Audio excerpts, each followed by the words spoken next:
qu'il y ait maintenant des universitaires américains qui s'intéressent à l'Algérie, et je suis sûr que ça bénéficiera aux deux communautés scientifiques. Voilà. Je dis quelque chose sur ça. Ce que Adli vient de dire est extraordinairement important. Il y a des développements dans la recherche et dans l'intérêt, donc aux États-Unis, il faut en être au courant. Premièrement, il y a une tendance universelle aux États-Unis des universités de sortir de leur campus, d'aller vers le monde.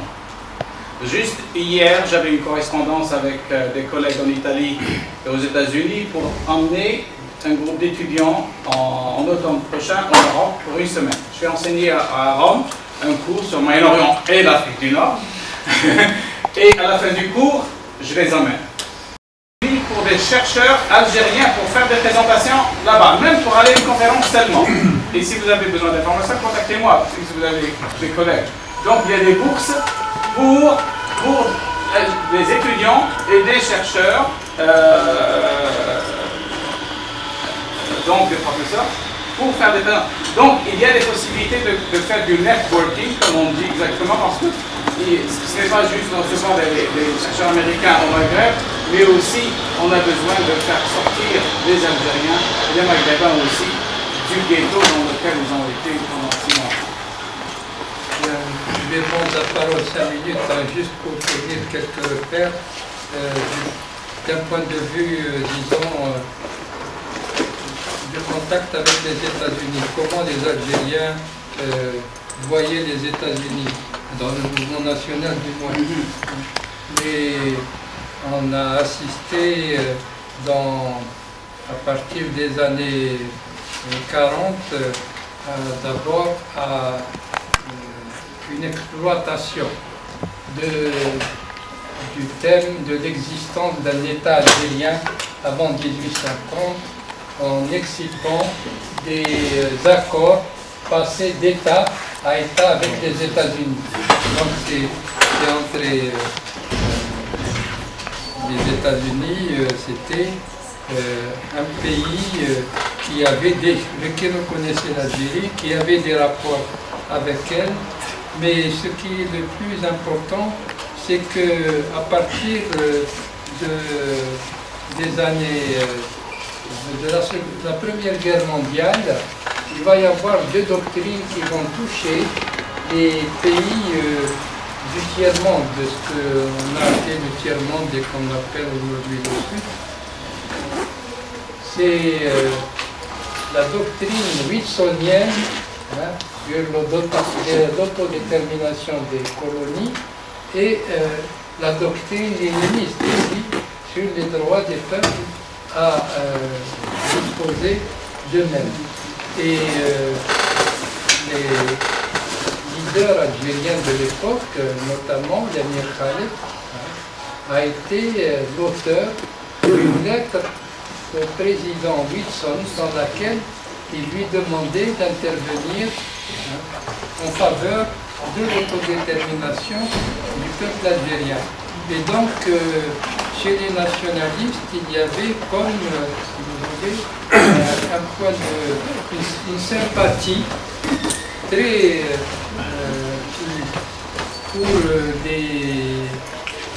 pour les États-Unis, d'autant plus qu'au cours de la Seconde Guerre mondiale, les Américains ont débarqué en Algérie et leur comportement à l'égard des nationaux était tout à fait différent du comportement des Français et des Européens d'une manière générale. Et donc, si vous voulez, cette sympathie qu'avait le nationalisme pour les États-Unis s'est un peu diffusée chez les populations. Et il y a eu à cette époque le fameux contact entre Fahad Abbas et Murphy, contact au cours duquel les Algériens ont acquis, à mon avis, en exagérant, la conviction que les États-Unis étaient de leur côté, alors que les États-Unis étaient stratégiques et que l'interlocuteur français restait l'interlocuteur principal. Mais enfin, c'est un fait que le nationalisme algérien en a retiré un certain bénéfice, surtout dans son opposition à l'autre partie du mouvement national, la partie communiste. Et plus tard encore, il y a eu à nouveau des rapports dans le cadre de la guerre froide et de la création du pacte atlantique. Au moment où a été conclu le pacte atlantique, le mouvement nationaliste algérien, et je réduis ça sûrement parce que ce n'était que le parti du peuple algérien, avait élaboré un mémoire à l'intention des contractants du pacte atlantique pour dire que les Algériens ne se sentaient pas concernés par ce pacte et qu'en cas de guerre, ils tiendraient compte de ceux qui sont favorables à l'autodétermination du peuple algérien.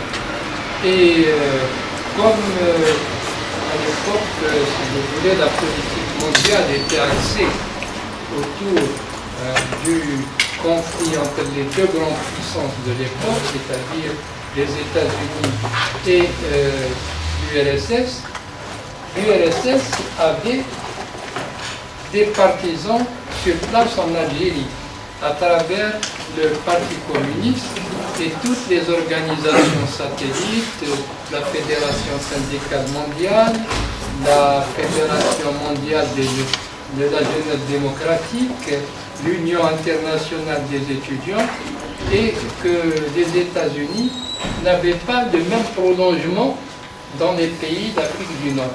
Et ce prolongement, ils vont le trouver en prenant fait et cause pour l'Union générale des travailleurs tunisiens lors de sa création.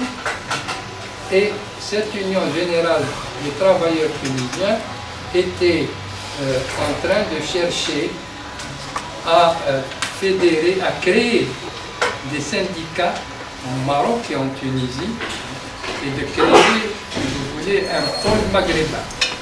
Et ils étaient en contact avec la CISL.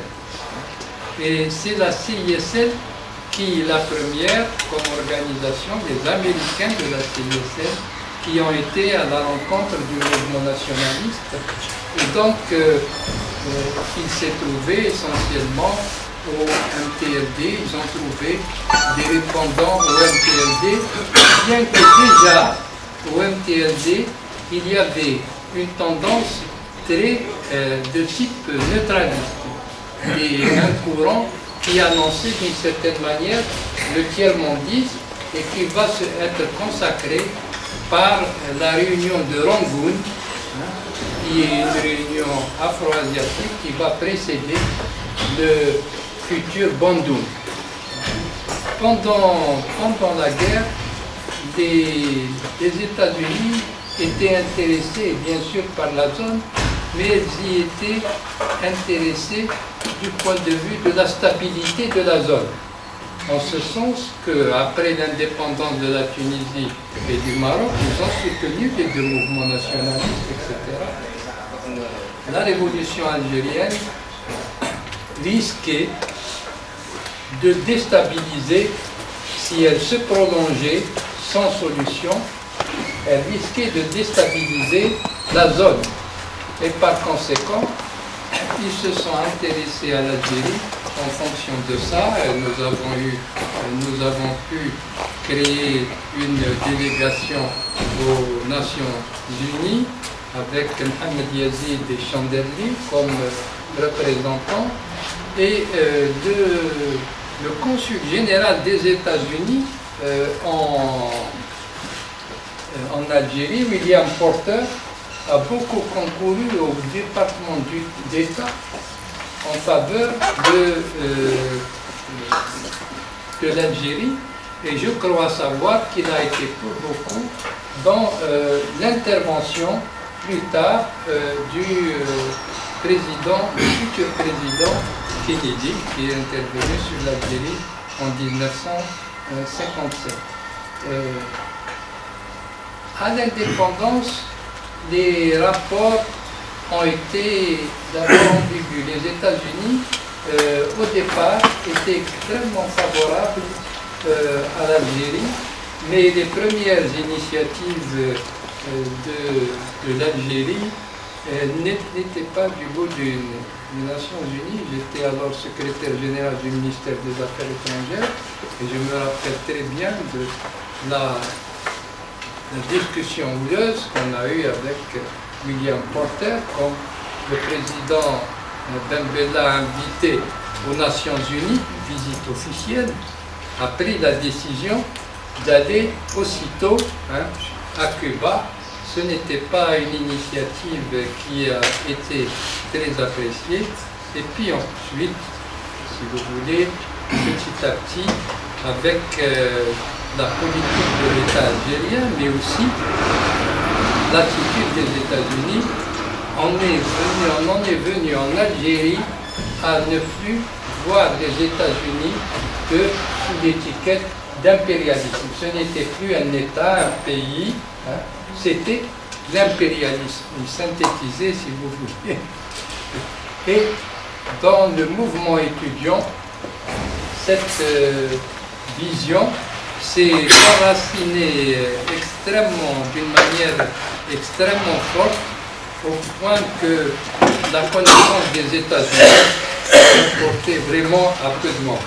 C'était quelque chose de tout à fait secondaire.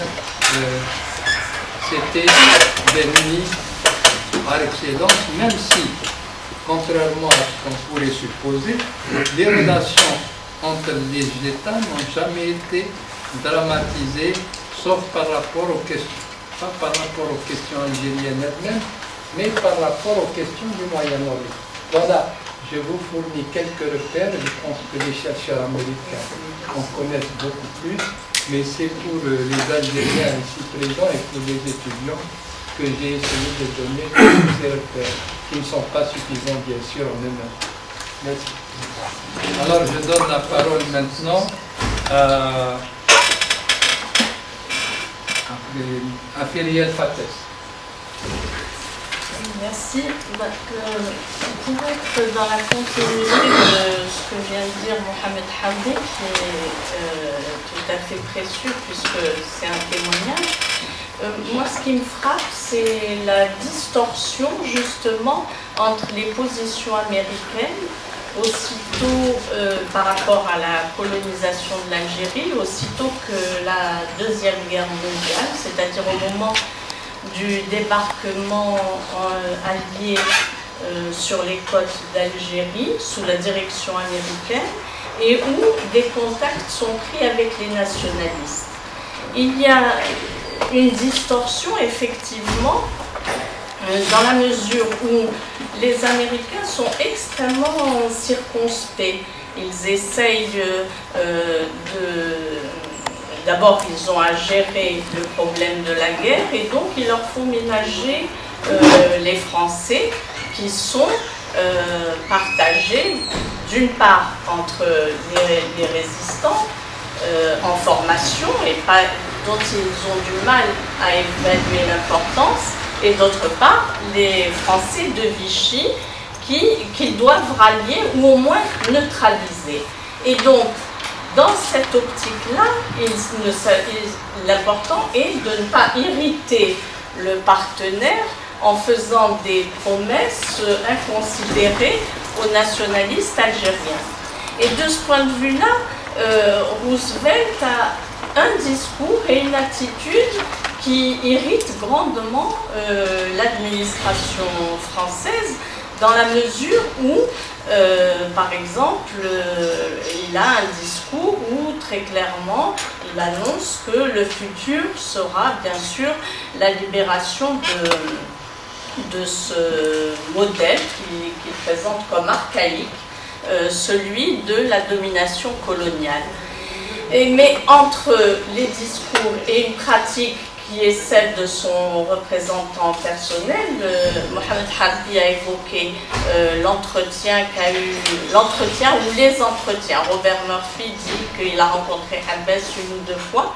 Donc entre ce discours volontariste qui va trouver aussi une illustration lors de la rencontre avec le roi du Maroc, le sultan du Maroc, on disait à l'époque, en 1943, et la pratique que mène Murphy sur place, c'est-à-dire gérer les relations avec les résistants qui elles-mêmes ne sont pas très bonnes entre eux, avec les Français de Vichy et avec les nationalistes algériens. Il y a un monde et Murphy adopte l'attitude qui est celle de dire on verra après la guerre. On fait des promesses et d'ailleurs les dirigeants nationalistes algériens, quand ils présentent la première ébauche du manifeste, ils la présentent aux autorités responsables, je cite donc le texte des responsables nationalistes algériens, ils la donnent aux anglo-américains et aux Français, ce qui bien sûr va susciter l'ire des Français et qui va donner lieu à un deuxième document. Ce qui est intéressant dans ce document, c'est justement la référence aux textes que sont la Charte de l'Atlantique et sa mention de self-government. Et ça, c'est un nouvel élan pour les nationalistes algériens. C'est-à-dire, malgré la prudence que j'ai évoquée des Américains sur place dans le territoire algérien, eh bien, les nationalistes algériens le vivent aussi bien au plan des références, de nouvelles références du discours idéologique. C'est-à-dire, jusque-là, les Algériens s'appuyaient sur une sorte de mise en accusation de la République française qui était en contradiction avec ses principes, les Lumières, etc. Là va se trouver une nouvelle source de référence à la liberté. C'est la Charte de l'Atlantique. C'est aussi le fait que les Américains eux-mêmes se présentent comme une colonie qui s'est libérée. Une colonie qui s'est libérée d'une puissance européenne, en l'occurrence la puissance britannique. Et là, je voudrais ajouter une petite remarque avant d'arrêter, c'est qu'il y aurait pu avoir un parallèle autre envisageable, c'est-à-dire que les Américains se présentent là comme la population algérienne qui doit se libérer d'une domination coloniale, mais ils auraient pu, on pourrait envisager une autre analogie, c'est-à-dire que dans le discours, ils soient plutôt assimilés aux colons, c'est-à-dire aux colons français, c'est-à-dire ceux qui ont occupé un territoire au détriment des natives, des indigènes, pour ensuite se libérer de la puissance coloniale. Ça n'est pas le cas. Jamais dans le discours officiel américain ou dans les discours de presse, on ne trouve une telle analogie et ça va même encore plus loin parce que dans les manuels, les pocket guides, les manuels distribués au personnel militaire qui débarquait en Algérie, parmi les précautions qui étaient énoncées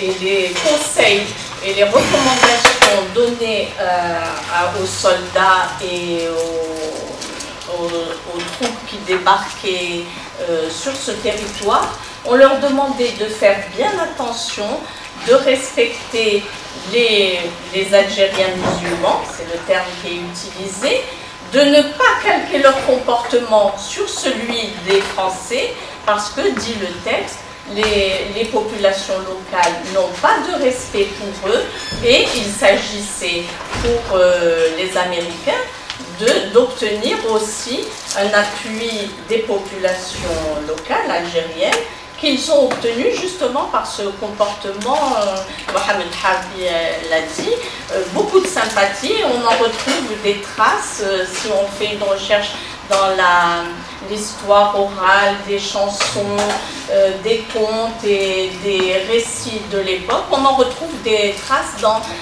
la littérature populaire algérienne.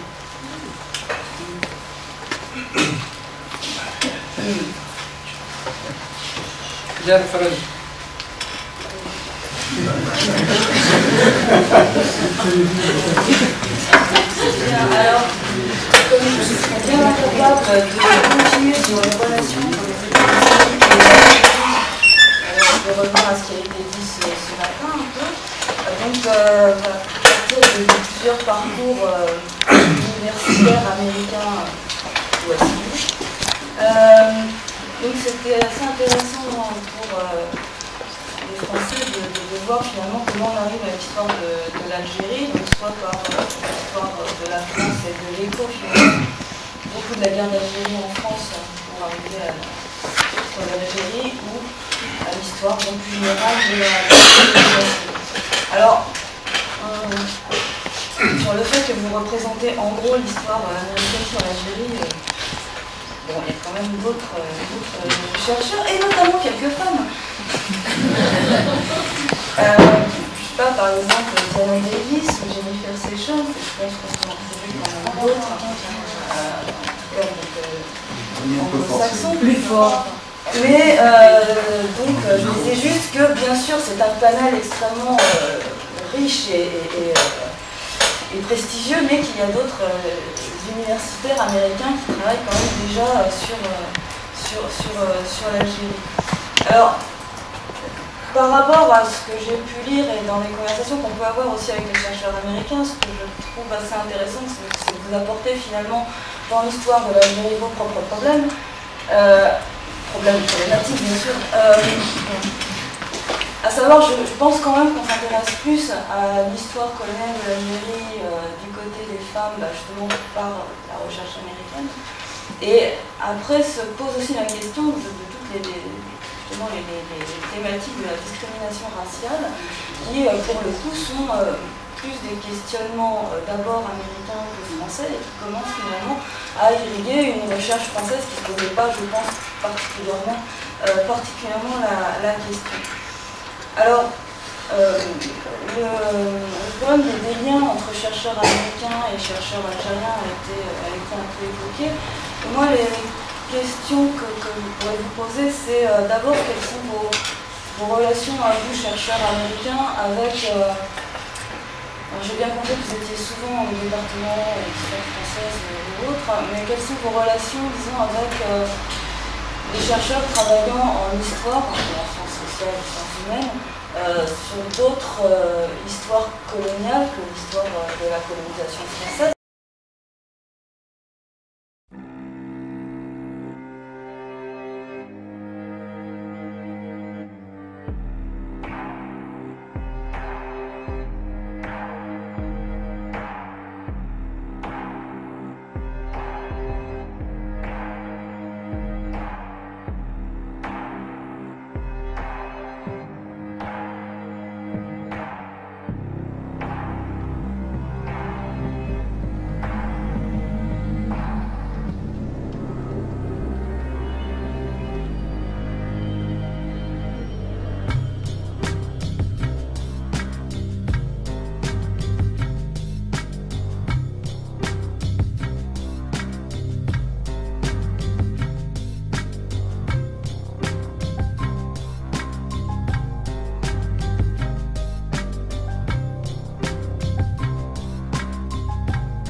بعد غدوة بعد عام بعد عامين الحوار هو المخرج.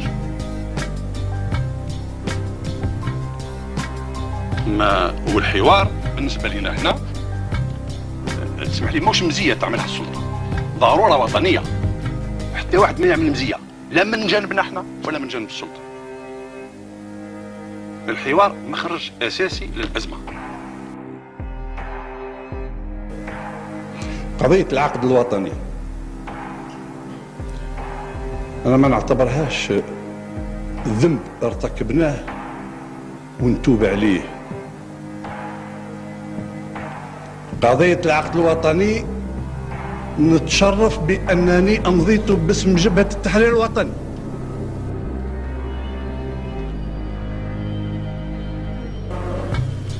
رئيس جمهورية ترشح مستقل ماهيش مهمة جبهة التحرير الوطني باش تعطي له قاعدة اجتماعية. أرجو أن لا أكون قد أطلت،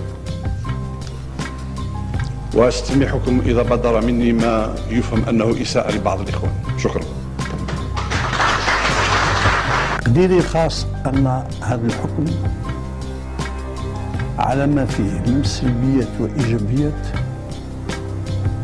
وصل إلى مداه وإلى حدوده، وأصبح عديم الفعالية، حتى وإن استمر فإنه عاجز عن حل مشاكل الجزائر وعن تحديات المستقبل. الموضوع الجوهري العام وهو نظام الحكم ككل ومدى استجابته لمطلب الثورة الجزائرية في بناء دولة ديمقراطية واجتماعية في إطار المبادئ الإسلامية. التعابير كلها تعني بأننا نريد التغيير. من يعبر بمطالبة بجمهورية ثانية أو بتغيير الرئيس أو بالإتيان برقم آخر هو تعبير مختلف، لكن يشير إلى مطلب واحد، هو مطلب ضرورة تغيير نظام الحكم بعد تجربة 50 سنة، وهو مدة كافية لبحث الأمر. Mais le système dans son ensemble est, à mon avis, à changer d'une façon démocratique et pacifique pour faire face aux défis à l'intérieur comme à l'extérieur.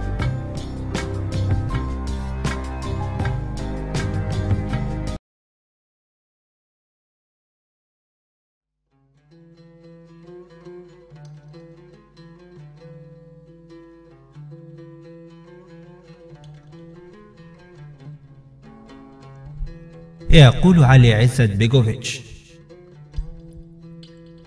يوجد نوع من الناس يعجبون بالسلطة القوية القاهرة، يحبون النظام ويعشقون التنظيم الخارجي الذي يشبه تنظيم الجيش، حيث يكون معروفا من يعطي الأوامر ومن يطيعها، ويحبون الزي الرسمي الموحد وفرق موسيقى الجيش والاستعراضات والمهرجانات وغيرها من الأكاذيب التي تزين وجه الحياة وتجعلها أكثر قبولا. هؤلاء الناس يتمتعون بعقلية الأتباع، إنهم ببساطة يعشقون التبعية، ومن علامات هذا العشق أنهم يحبون الأمن والنظام والمؤسسات والثناء من رؤسائهم، ومن ذلك الطبطبة على الظهور، وهم مخلصون لأي سلطة مسالمون أوفياء. وباختصار يحب هؤلاء الأتباع أن تكون عليهم سلطة، ويحب أصحاب السلطة أن يكون لهم أتباع، فالجميع متوافقون. السلطة والأتباع كأنهم أجزاء من كل واحد، يتنافس الأتباع في التصفيق للسلطة، وتتقبل السلطة تصفيقهم بسعادة وترحاب. هذا الطراز من البشر أكثرهم من الغوغاء الذين تعطلت عقولهم وسيطرت عليهم الغرائز، ومن المنافقين الذين تعطلت ضمائرهم وتضخمت ذواتهم، وقد تعلقوا بقطار السلطة أينما اتجه، اكتسبوا وجوها كثيرة ولبسوا لكل موقف قناعه الخاص. من ناحية أخرى يوجد أناس أشقياء ملعونون في ثورة دائمة ضد شيء ما، يتطلعون إلى شيء جديد على الدوام. إنهم قليلا ما يتحدثون عن الخبز، ولكنهم يتحدثون عن الحرية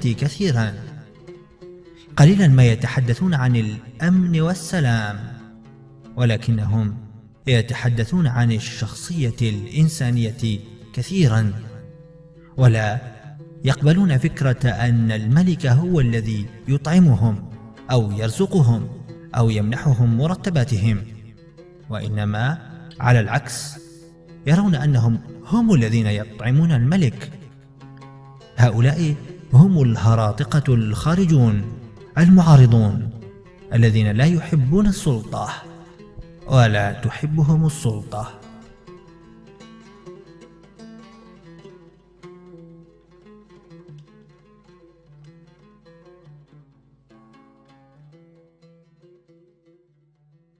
Diplômé de sociologie et chercheur en urbanisme. Voilà, ça nous rapproche de notre sujet comme vous voyez. Vous êtes en fait en intervention, je suis en train de pousser des chercheurs à aller travailler sur les archives des agences d'information. Je crois que c'est le plus difficile. C'est le plus difficile parce que, par exemple, pour l'Algérie, il a été constaté, et j'en ai été témoin, que l'action se faisait essentiellement par l'intermédiaire des représentants syndicaux. Les États-Unis, par exemple, avaient à Alger un représentant syndical, M. Condon, un Américain d'origine grecque qui parlait parfaitement arabe et très intelligent. Il était responsable pour le social et pour les syndicats à l'échelle de l'Afrique du Nord. Et il était très lié à, pour utiliser le vocabulaire de la période, à l'aile droitière des syndicats. Et l'État algérien a constaté qu'un certain nombre d'articles qui se faisaient en France venaient des notes qu'il envoyait à des journalistes français. On a pu le constater, des journalistes de gauche, bien sûr. Et le thème, c'était le thème de ces notes, c'était l'opposition entre la gauche socialiste qui n'avait pas, disons, un enracinement tellement important dans la société et les leaders de l'armée, particulièrement du Médian. Il y a eu un tas d'articles, de notes comme ça, qui ont crispé à l'intérieur de l'Algérie les rapports entre l'armée et la gauche socialiste, puisque les articles étaient écrits dans des journaux de gauche, et particulièrement dans l'Observateur de l'époque, l'Observateur de Gilles Montigny, etc. Évidemment, tout ça nous éloigne des rapports d'État à État officiels pour nous entraîner dans les voies obscures qui sont celles du renseignement que je commençais. C'est toujours important de voir dans le cadre de la guerre froide ces aspects-là. Par exemple, lorsque la CISL s'est intéressée à l'Afrique du Nord, après, on a vu qu'il y avait eu des subventions et on a constaté que c'était par l'intermédiaire de gens de gauche en France que les nationalistes algériens avaient été contactés et stimulés. Ce sont des choses qu'il faut toujours prendre en considération, mais il ne faut pas réduire l'essentiel de ça. Malheureusement, en Algérie, on est trop porté à réduire les rapports entre l'État à cet aspect. Allez-y. Alors, j'ai un petit commentaire sur votre question. Après, j'ai deux questions, un peu pratique et un peu plus vaste. Et je pense que vous avez raison que si on ne fait pas attention, il y a toujours un risque de retomber dans une tête où le monde occidental continue à écrire l'histoire des autres peuples, des autres pays, alors qu'il y a un vrai besoin de décoloniser l'histoire et pour ces peuples d'écrire leur propre histoire. En même temps, je pense que, parce que les Américains, on est un troisième parti. Donc, quand on parle de spécificité entre la France et l'Algérie, la tête-à-tête franco-algérienne, c'est le binaire colonisateur-colonisé, qui a été postulé par Fanon. Et je pense que l'historiographie américaine peut aider à décoloniser cette histoire. Et dans sa diversité d'approche et le fait qu'on n'a pas forcément un point de vue unifié, on n'a pas une vraie but politique dans l'écriture de l'histoire franco-algérienne, que ça peut aider aux Français et aux Algériens d'écrire une histoire qui critique mais aussi qui se critique. Et au lieu de faire le noir et le blanc, enfin, on met l'accent sur le gris. Donc je pense que ça c'est mon optimisme pour l'avenir. Peut-être je me trompe, je ne sais pas. Et après j'ai un peu des questions, un peu au niveau pratique, étant une jeune chercheuse américaine qui commence son doctorat sur l'histoire de l'Algérie colonisée. Quels sont vos conseils pour les chercheurs réussis sur les pistes qu'on peut suivre, les choses qu'il faut éviter, pour quelqu'un qui commence juste à faire ses recherches? Voilà. Et une question un peu plus vaste, j'aimerais vous entendre parler un peu de l'état actuel de l'historiographie algérienne. Parce que j'entends des choses un peu contradictoires et j'aimerais bien savoir quelles sont vos perspectives sur les nouvelles tendances qui se forment en Algérie, les nouvelles approches en Algérie sur l'histoire algérienne, mais aussi peut-être les blocages qui restent et les problèmes qu'il faut toujours essayer d'affronter. L'historiographie algérienne des Algériens et de l'histoire d'Algérie. Peut-être Adi l'a déjà écrit sur ça. Sur l'historiographie algérienne? Non, j'ai écrit juste un article sur peut-être la façon de ne pas faire l'histoire, ou si vous voulez, les difficultés que rencontrent les historiens algériens à écrire l'histoire, notamment l'histoire du mouvement national. Bon, il y a beaucoup de choses à dire là-dessus. La première chose à dire, c'est que les chercheurs algériens ont tendance à survaloriser la période historique coloniale. Alors que l'Algérie, l'histoire de l'Algérie ne commence pas à 1830. Et il y a très peu de recherches avant 1830. Et de ce point de vue-là, il y a des chercheurs, notamment américains, qui travaillent sur des périodes antérieures, et ça pourrait aider. Maintenant, y compris dans l'histoire de l'Algérie coloniale, ce qui est survalorisé, c'est surtout la guerre de libération. Et surtout aussi, c'est vrai qu'il y a eu, ces 15 dernières années, beaucoup de mémoires, je dis beaucoup relativement à ce qui a existé avant, d'acteurs de la guerre de libération. Et donc il y a des historiens qui travaillent beaucoup plus sur la guerre de libération que sur la société algérienne sous la colonisation. Déjà c'est difficile. Maintenant, l'étoffe relative de l'écriture de l'histoire sur la guerre de libération rencontre des difficultés, et ces difficultés sont de plusieurs ordres. Le premier, je dirais, il est d'ordre général,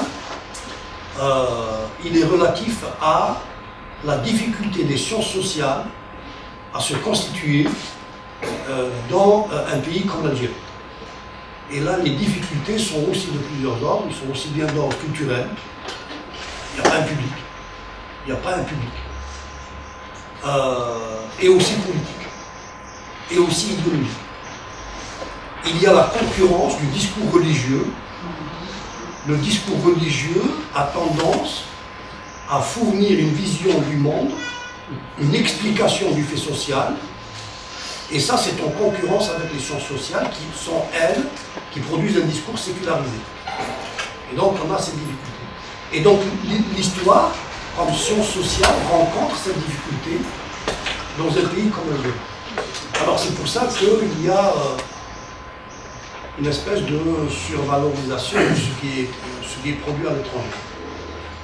Et enfin, la dernière difficulté à les politiques, c'est que comme c'est un régime dont la légitimité n'est pas issue des urnes électorales, la légitimité est historique, et donc c'est un régime qui a le monopole sur l'histoire.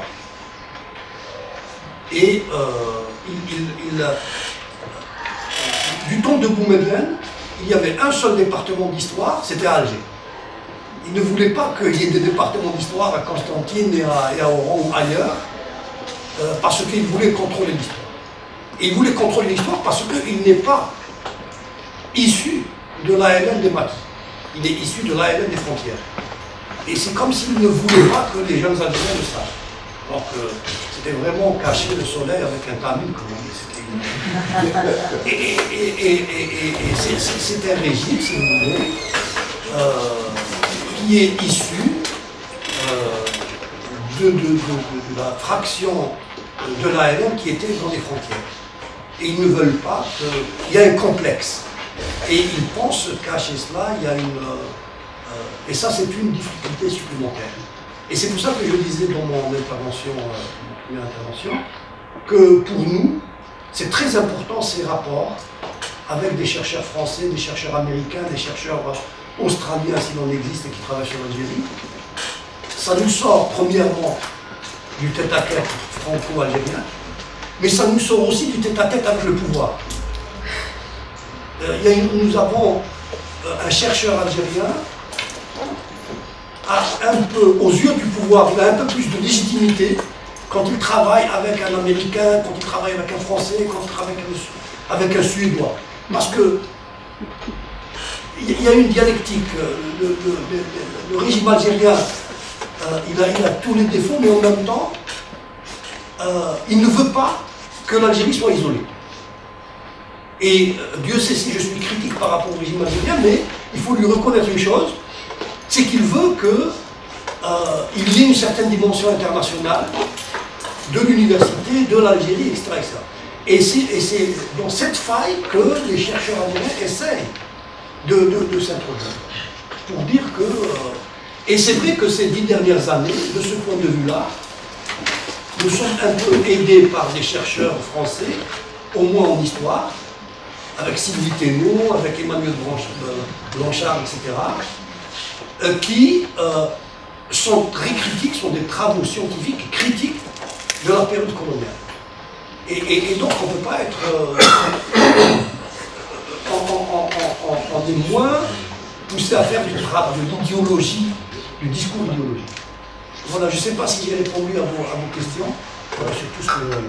Amin Khan, tu as un économiste. J'ai une petite question complémentaire à celle qui vient d'être posée. Et en regard de ce qui a été dit sur le nombre de départements d'études françaises aux États-Unis, j'aurais voulu savoir si quelqu'un connaît parmi nous le nombre d'historiens qu'il y a en Algérie. Ou des chercheurs en histoire.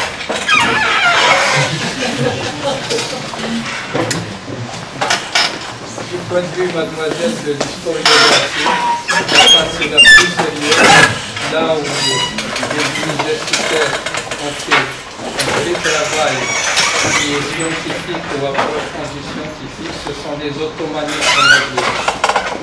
Il y a 4 ou 5 ottomaniens qui sont de grande qualité, qui, par rapport à tout ce qui a été écrit jusqu'à présent en France, ont apporté énormément de choses. Les Ottomans. La partie antiquité, pour reprendre la périodisation française, elle est quasiment nulle. En ce sens qu'il y a un oukase contre la romanisation de l'Algérie et la manière dont cette romanisation a été intégrée à l'histoire coloniale, ce qui fait que c'est une partie qui est très peu labourée alors que c'est une partie de notre patrimoine parmi les plus riches, beaucoup plus riches que celle des pays européens. Alors, pour le reste, c'est des périodes, disons, la période médiévale aussi est très peu labourée. C'est essentiellement la période contemporaine et la période coloniale où il y a le plus de travaux. Mais il faut savoir qu'il y a une hypothèse qui pèse sur ces travaux, en ce sens que l'histoire s'est constituée en Algérie comme historiographie nationaliste. Et donc, si vous voulez, une historiographie qui s'est dessinée comme contre-historiographie. On n'est pas dans l'histoire, on est tout le temps dans l'idéologie. Et l'Algérie continue à souffrir grandement de ce handicap. Alors, il y a deux choses que quelqu'un qui s'intéresse à l'histoire en Algérie doit scruter de très près. C'est la manière dont se constituent aujourd'hui les départements d'histoire. C'est une question décisive. C'est une question qui est en rapport avec le monopole de l'État sur tout ce qui est pensée, tout ce qui est travaux. Et donc, c'est un domaine bloqué. C'est un domaine bloqué. Vous avez, c'est une des raisons pour lesquelles la recherche se fait essentiellement en France, par des Français, et on y reproche en Algérie de mutiler l'histoire puisqu'il appartient à l'intérieur. En réalité, les raisons de cette mutilation ne sont pas en France, elles sont en Algérie. Donc ici, j'ai la réponse à ma question. Pardon? J'ai la réponse à ma question. D'accord. Je peux répondre un peu à M. Amir Khan. Il y a maintenant, je ne sais pas les chiffres, combien de professeurs en Algérie ou bien combien de postes, mais il y a presque dans chaque université un département de l'histoire. Ça reste. Est-ce que ces historiens, est-ce que des fois on trouve des départements, on trouve que des magistères? On n'a même pas un docteur d'État qui peut par exemple encadrer les étudiants et tout. Et c'était que depuis 5 à 6 ans, ils commencent à ouvrir ces départements d'histoire. C'est-à-dire, ça reste dans la... on peut travail de mémoire, encouragé par le ministère des anciens combattants et tout. Moi, je peux répondre, je peux me poser un questionnement entre le professeur Adli et sur l'échange entre chercheurs algériens ou bien professeurs algériens et américains. Moi qui appelle l'école algérienne, c'est-à-dire les études en arabophone, on avait toujours les idées d'américains traduites en arabe, surtout avec Saadallah. Et on trouve les écrits c'est-à-dire l'école américaine, on ne trouve pas idéologie. Par exemple, les écrits français, on trouve beaucoup d'idéologie entre, c'est-à-dire des historiens de gauche, des historiens de droite, des problèmes un peu franco-français, mais par les Américains, on ne trouve pas cette idéologie. C'est facile, et surtout qu'aujourd'hui, la majorité des étudiants, c'est-à-dire en Algérie, ils lisent en arabe. Le seul qui a traduit sa thèse, c'est Saadallah, il a écrit aussi beaucoup. Et dernièrement, ça fait un mois, il a fait un article sur Anis Castillo, sur son livre Les Algériens dans le monde aussi. C'est un immense travail et il a fait un exposé très magnifique.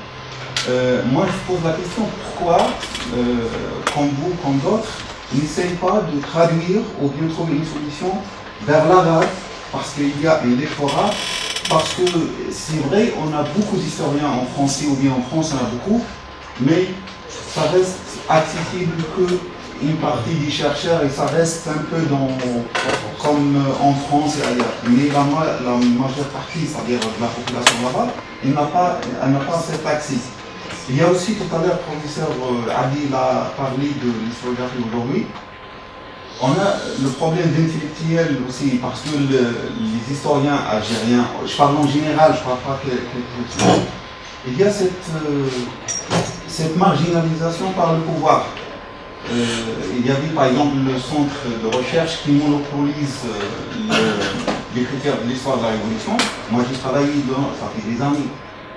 On ne pouvait pas par exemple prendre un article sur les problèmes de la Révolution. C'est-à-dire on peut faire des choses mais toucher au fond, on n'a pas accès. Et il y a certains journalistes aujourd'hui qui essayent de faire ça. Et c'est pour ça que c'est le paradoxe entre le journaliste et là beaucoup de lectorat et beaucoup de présence dans les médias et dans la vie intellectuelle algérienne que le chercheur. C'est ça un peu le paradoxe. Grosso modo, ce que je voulais dire. Merci. C'est un peu dans le même ordre d'idées. Quand on réfléchit sur ces questions, moi j'ai l'impression qu'il y a une chose qu'il ne faut surtout pas oublier, c'est ce que Mohamed Harbi a appelé la fracture de l'intelligence. C'est cette fracture culturelle entre les arabophones et les francophones. Et avec l'arabisation immédiate de l'histoire, pour en faire un moyen, comme disait Abdi tout à l'heure, de contrôle social, de contrôle sur l'histoire, etc. Il y a une coupure entre les historiens arabophones et francophones qui fait, enfin, s'atténue de plus en plus maintenant avec la généralisation de l'arabisation, mais qui fait que les historiens ou ceux qui lisent en français n'ont pas connaissance de ce qui se fait en arabe et inversement. Et ça, c'est à mon avis un fait qu'il ne faut pas négliger. Vous présentez. C'est Baptiste, doctorant avec Epiras. Est-ce que la vision américaine nécessite une nouvelle vision qui se débarrasse de la vision néolibérale, que l'on connaisse bien, et impérialiste américain surtout. Et donc, je vois que les chercheurs américains, vraiment, ils ne sont pas vraiment, nous seulement par rapport à l'Algérie, ils sont objectifs, mais par rapport aussi à d'autres pays, puisqu'ils sont vraiment influencés par la vision néolibérale et capitaliste, surtout au niveau économique. Donc, je vois aussi que l'argent joue un rôle des États-Unis dans l'orientation de la recherche, comme d'ailleurs dans tous les pays du monde. Mais je vois que les États-Unis, surtout que je vois par exemple les interviews des étudiants américains ou quand je discute avec les étudiants américains, ils ont une vision comme quoi que, surtout par rapport aux sciences sociales, sur toute idée qu'elle est opposante à la vision américaine, il la dévalorise.